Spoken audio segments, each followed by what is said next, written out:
वास्तुशास्त्रानुसार घर कसे असावे? 1. नवीन घर घेताना वास्तुशास्त्रानुसार घर आहे की नाही हे पाहूनच घर विकत घ्यावे किंवा जागा घ्यावी, म्हणजेच घरामध्ये सुख समृद्धी येऊन आरोग्य चांगले राहते. 2.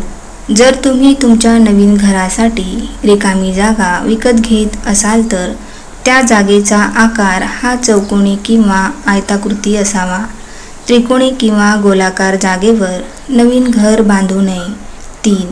नवीन घर बांधताना नेहमी घराच्या चारही बाजूंना शक्य असल्यास 2 फूट जागा सोडूनच घर बांधावे. 4.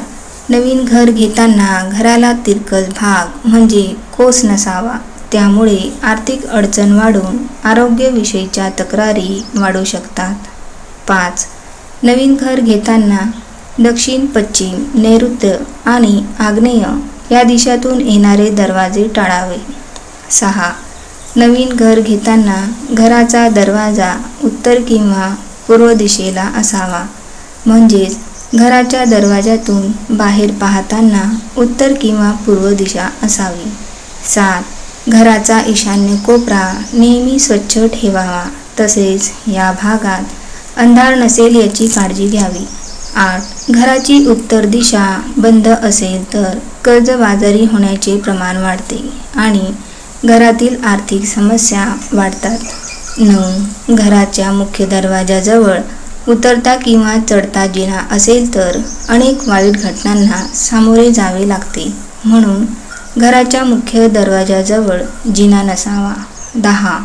घराच्या ईशान्य भागात शौचालय किंवा स्वयंपाकघर असू नये, त्यामुळे संतती आणि संपत्तीचे त्रास उद्भवू शकतात.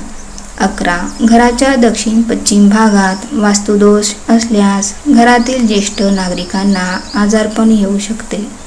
12. घर बांधताना सुखमय आणि यशस्वी जीवनासाठी नैऋत्य दिशेला विहीर, बोरिंग आणि पाण्याची टाकी बांधू नये. 13. स्वयंपाकघर आणि शौचालयाची एकच भिंत असू नये. स्वयंपाकघरापासून शौचालय दूर असावे. 14. घराच्या मुख्य दरवाजासमोर लिफ्ट असेल तर घरामध्ये आर्थिक व शारीरिक हानी होऊ शकते. 15. घरामध्ये पैसा, संपत्ती आणि ऐश्वर्य टिकून राहण्यासाठी घराच्या नैऋत्य दिशेमध्ये कपाट किंवा तिजोरी ठेवावी. 16. पलंगासमोर कधीही आरसा किंवा आरसा असलेले कपाट ठेवू नये, त्यामुळे नकारात्मक ऊर्जेचा प्रभाव पडून मन अशांत, बेचैन होते आणि वाईट स्वप्न पडतात. 17. ईशान्य दिशेला बेडरूम नसावे, त्यामुळे पती पत्नीमध्ये ताणतणाव निर्माण होऊ शकतो. 18.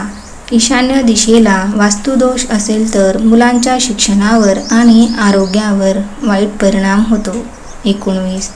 बेडरूममध्ये देवघर किंवा देवाची मूर्ती, फोटो असू नये. 20. घरामध्ये नकारात्मक ऊर्जा प्रवेश करू नये आणि घरामध्ये सकारात्मक ऊर्जा भक्कम राहावी, यासाठी मुख्य दरवाजाला लाकडी उंबरा बसवून घेणे महत्त्वाचे आहे. 22. घरामध्ये सुख समृद्धी टिकून राहण्यासाठी भंगार वस्तू, तुटलेले फर्निचर किंवा तुटलेली काच ठेवू नये. 23. घरामध्ये नकारात्मक ऊर्जा प्रवेश करू नये म्हणून घराच्या मुख्य दरवाजावर थोडे अंतरावर तुळस अवश्य लावावी. मित्रांनो, तुम्हाला जर हा व्हिडिओ आवडला असेल तर व्हिडिओला लाईक करा, शेअर करा आणि कमेंट बॉक्समध्ये हर हर महादेव लिहायला विसरू नका. असेच नवनवीन व्हिडिओ पाहण्यासाठी आपल्या चॅनलला सबस्क्राईब करायला विसरू नका. धन्यवाद.